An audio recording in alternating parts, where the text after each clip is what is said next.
Hey, what's up, and welcome to QnA, the show where I take your questions from YouTube and answer them here in video format. A good amount of questions this week sent in on YouTube, which means we're going to start with a question from Michael A, who says, since last season ended, we have been talking about how the next 2 years are our biggest shot for going all the way. Do you think our short-term success will build a solid foundation for the future Browns teams to consistently make the playoffs 5 to 7 years from now? Or do you think we'll go back to a playoff drop? So the answer to this question, I think, is multifaceted. There's an element of this question that it really matters on what your long-term opinion is on Baker Mayfield. There's an element of the question about the long-term opinion and the health of the front office situation. And then there's another element of the question when it comes to head coaching. What I mean when I say that this team's best shot for the immediate future to win the Super Bowl is within the next, this season and next season, is because that's where this version of this build of this team is probably going to climax. It's going to hit its peak this iteration of the Cleveland Browns, these next 2 seasons. That does not mean that, they could rebuild, reload, more than likely, right? Reload, find some other pieces, and then kind of get back in contention 2 or 3 years after they hit their peak with this version of the team. And that can look very different. Now, if you think Kevin Stefanski's great, if you think Baker Mayfield's great, and if you think Andrew Berry's great, that's going to look like, Super Bowl contention, playoff, Super Bowl contention. That will be kind of the peak and valley. That triangle of success, right? Quarterback, head coach, front office.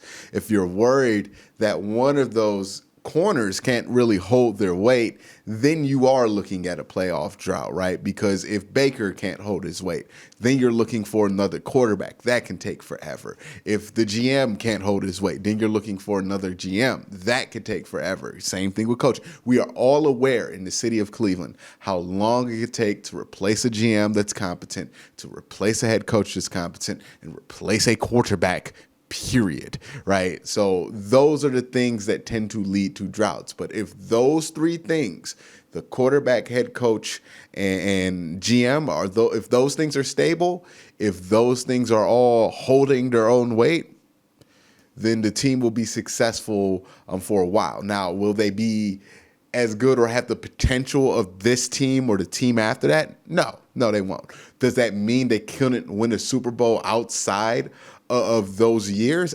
Absolutely not, right? Teams that aren't supposed to win the Super Bowl win it every once in a while. The New York Giants, both times they won it, weren't supposed to win it. So it can happen. Philadelphia Eagles are another example of that. Even some of the Brady ones are some examples of that. So yeah, it can happen there as long as you have that triangle of success.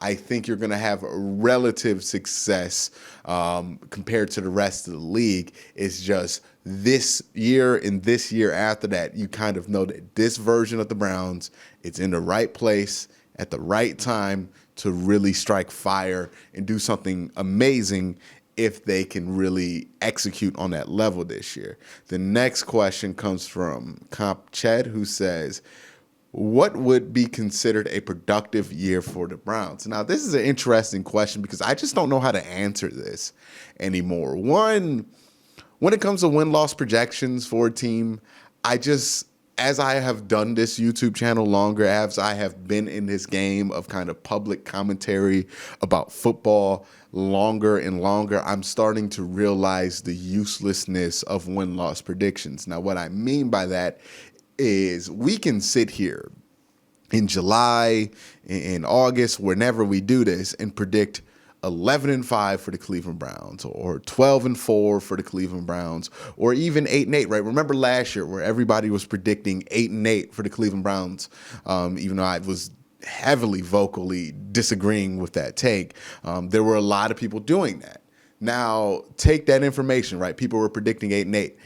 When the Browns lost that game against the Jets late in the season, even though the Browns already had 10 wins at that point, did you really hear those same people go, well, I only predicted them to be 8-8, so, it doesn't matter if we miss out on making the playoffs, right?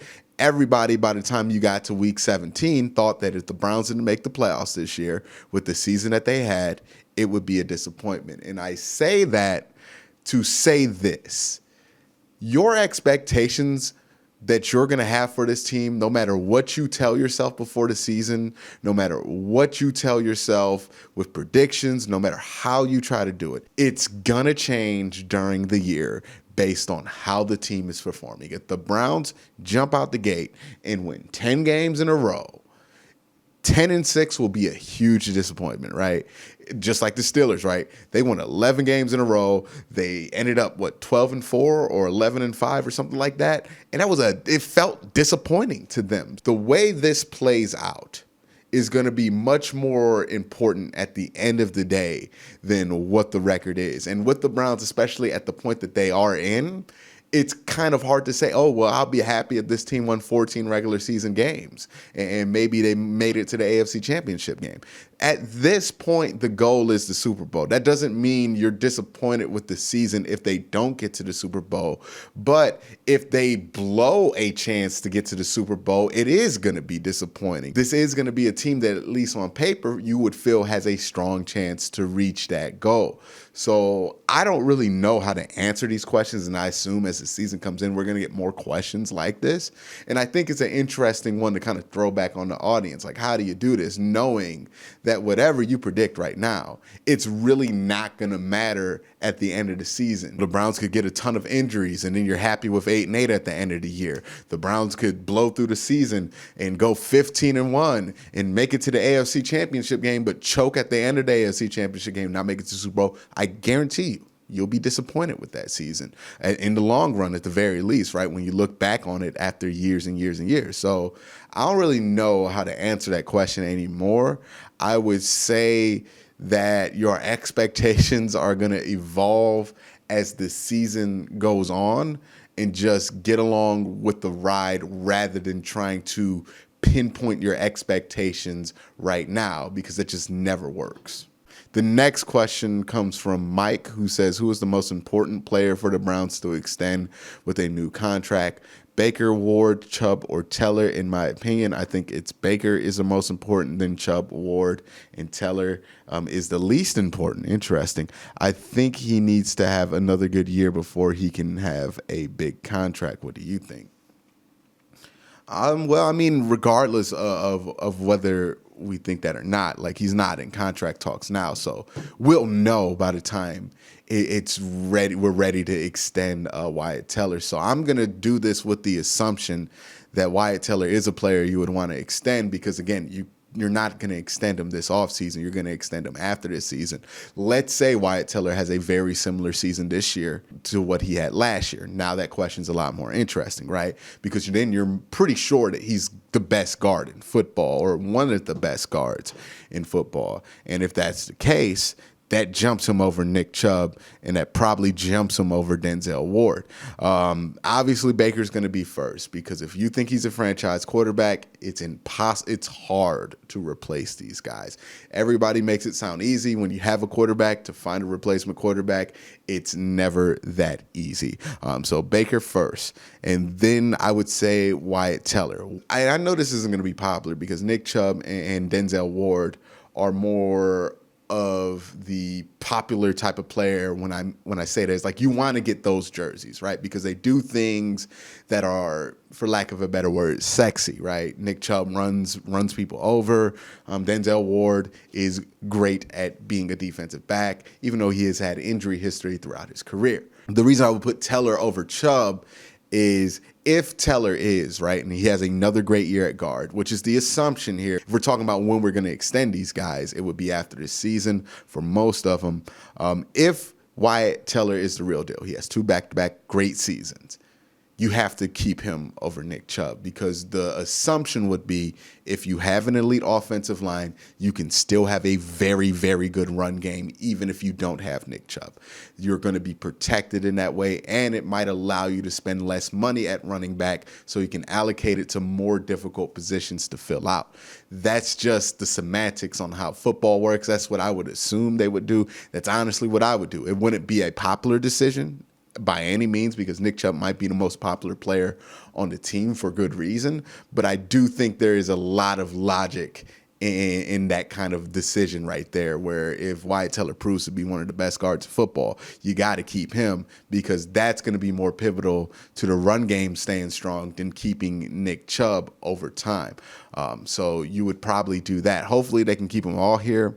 But you would probably want to get Baker. You would probably want to get Wyatt. Then you would try to see what you can do with either Chubb or Ward. They have some flexibility here, right? Let's say Greedy Williams shows like he's going to be good, and maybe you can keep Greg Newsome and Greedy Williams and let Denzel walk. You're more flexible with the corner, and you're more flexible with running back. So that's kind of how I would see it out. Again, I know this ain't going to be popular, but that's how I would do it. The next question comes from Marco, who says, do you think Anthony Schwartz-Speed, does he have an opportunity to return kickoffs in the future? Absolutely. He should probably do that. Maybe he'll return punts, because we all know I hated some of the logic behind Donovan Peoples-Jones's punt returns. It drove me crazy last year. But thank you for the question. Next question comes from Mark, who says, any thoughts on the new Madden 22 game? Every year a new Madden comes out, and every year a bunch of people are mad. And honestly, I'm pretty happy with what I get every year. Now, I'm not like a deep dive Madden player. I'm not putting in like 1,000 hours online or on franchise mode, but I do play the game fairly often. I think it's like either my first or second most played game on my Xbox. And, I'm fairly happy. I get what I want out of it. So I'm happy with Madden every year. I continue to buy Madden every year. I understand there are people who are not happy with Madden every year and hate the franchise and hate on every post that comes out there. And, they're entitled to that. It's just when it comes to me, when it comes to Madden, I just buy it every year. And I usually don't regret that $60 purchase. The way I dictate that is that, look, if a game costs $30, I feel like I should be able to get 30 hours of playtime out of it, right? $1 an hour. And with Madden, I almost consistently get more than 60 hours of playtime out of it. And I enjoy it. Sometimes it's frustrating, obviously. It's a video game. It's going to suck at points. It's going to be buggy at points. But for the most part, I enjoy it. Just buy it whenever it comes out. This next question comes from West B, who tells me they joined the Patreon. Appreciate that. And they say, so if the Browns were to come out week 1 and punch Kansas City in the mouth, do you think a majority of sports world would truly consider Cleveland as a great team, true Super Bowl contenders? Or do you think Browns fans would still hear things, negative towards the Cleveland Browns? I mean, to be honest with you, there is a healthy amount of people in the sports media world, nationally and locally, who think the Cleveland Browns are already contenders, right? Like, this is a highly anticipated game. I don't think people think the Browns are going to go 5-11 this year or miss the playoffs. I think people do think the Browns are a contender in very large. I do think the prevailing opinion nationally, overwhelmingly, is the Cleveland Browns are going to be some level of a contender for the championship this year, for the Super Bowl this year. So I don't think this would be like a shock the world thing if the Browns won here, where people would have to change how they look at the team. I think everybody had their moment last year against Pittsburgh. Now, that being said, look, if the Browns smack the Chiefs in the mouth, the storyline's going to be about the Chiefs. And it probably should be about the Chiefs, right? Because the Chiefs don't lose that much. And if you beat the Chiefs, specifically, you beat the Chiefs down, people are going to be like, why is that happening to the Chiefs? And not necessarily talking that much about the Cleveland Browns. That's fine. There'll be more opportunities to talk about the Cleveland Browns. The Cleveland Browns will be talked about a ton by the national media this season. I promise you, by the time we get to November, you're going to be sick of everybody's national opinions about the Cleveland Browns, whether they're positive or negative, because the Browns will be talked about plenty. Some people are going to say great stuff about the Browns. Some people aren't going to say great stuff about the Browns. That we're just going to have to deal with it this year. The Browns are going to be a big deal this year if they play up to their potential. And, if they play to their potential for years to come, they're going to be a big deal and be one of those teams, because the Browns are one of the biggest fan bases in the NFL. It's part of the territory. We want winning football. We want to be relevant in football. This is what you kind of have to take in with it, which is a lot of conversation, positive and negative, about your team. But hey, you're subscribed to me, and you have me here to guide you through all of that mess. So don't worry. The next question comes from Eli, who says, what do you expect from OBJ and Jarvis this season? And what type of contract do you think they have to get to stay under the cap for next season? I don't really think they need to change their contract, because they're already kind of underpaid with a reduced cap. And next year with an expanded cap, it's going to be negligible, their impact on the cap.